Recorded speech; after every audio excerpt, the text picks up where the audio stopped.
Salutations! I'm Becca, this is Words Another Malarkey, and I apologize for the clickbaity title, but I actually mean this when I say I have a really good dialogue tip that I learned recently through trial and error that I found really, really helpful. So if you like to write and you have trouble with dialogue or you want to make your dialogue better, I want to share this tip with you because I think it's really valuable. And I'm not going to do the thing that clickbaity videos do where they beat around the bush for 30 minutes and promote their stuff and then tell you the tip. I'm going to jump right into it and tell you right now what this dialogue tip is. And it is when you have two characters that are having a conversation, especially a conversation that is very important to the plot and the character development, because I will disclaim that there are probably situations where this isn't going to apply.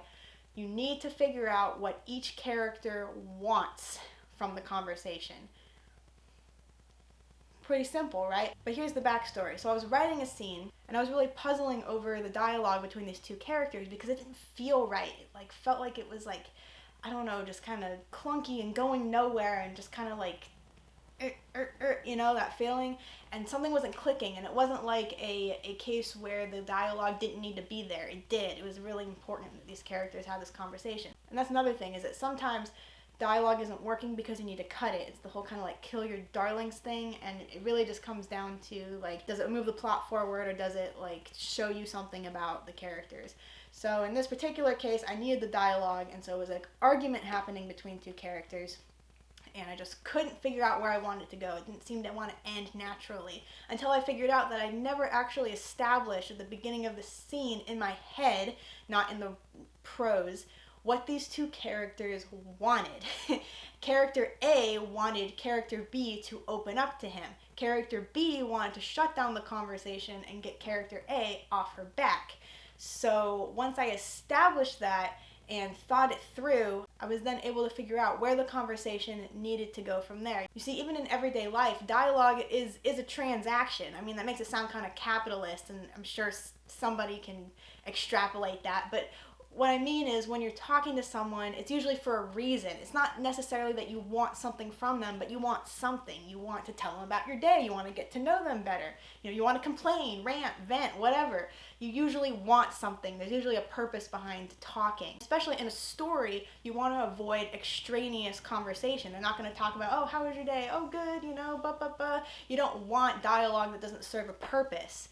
So when it does serve a purpose, it's because, like I said, it's moving the plot forward or developing the characters. And a big part of developing the characters is developing their motivations. Now, within the scene, it doesn't have to align exactly with their overall big character motivation. Example, if character A's big motivation is to complete his quest and, save the day. I know that's really, really trite, but, just go with it for now. Not every conversation he has needs to reinforce that point. He can be a multifaceted person, okay? It'd be kind of annoying, actually, if every conversation was, I have this quest and I need to complete it, But, especially between two characters that are important to the story, you might have these individual character arcs, not only individually, but with each other. They can be romantic, they can be non-romantic, and actually, in my case, mine wasn't a romantic arc, it was actually a friendship, and character A is a friend of character B and just wants them to open up so that they can get closer to that person can finally kind of get things off their chest.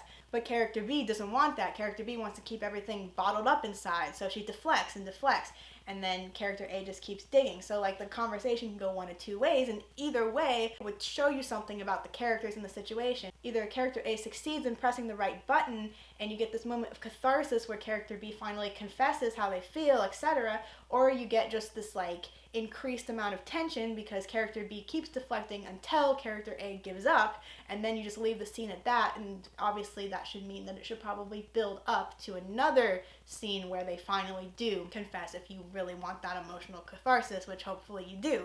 So that's the tip, honestly, is if you're stuck on a scene between two characters and you know the dialogue needs to be there, but something doesn't feel right, it feels directionless, or doesn't feel natural, doesn't feel like it accomplishes anything, go back and think, what does character A want and what does character B want, and who is going to win, so to speak, A, B, or both, or neither, and that will probably help you improve that dialogue and make it cleaner and more tight and effective to your story.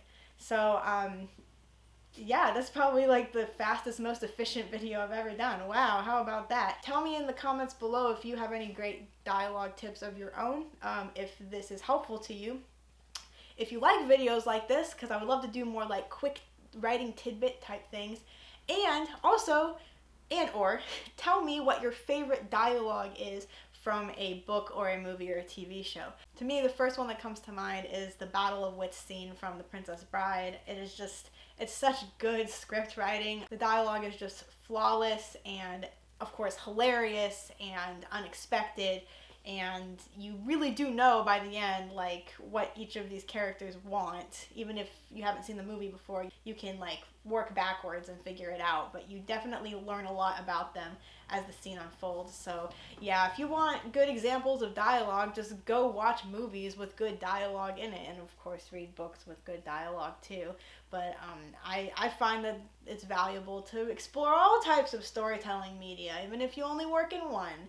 Like me, I'm not a script writer. But anyways, that's all I've got for today. Until next time, keep it weird and keep on writing that dialogue and make sure that you put the freaking quotations outside of the punctuation, guys, and the speaker tags. Don't forget the speaker tags.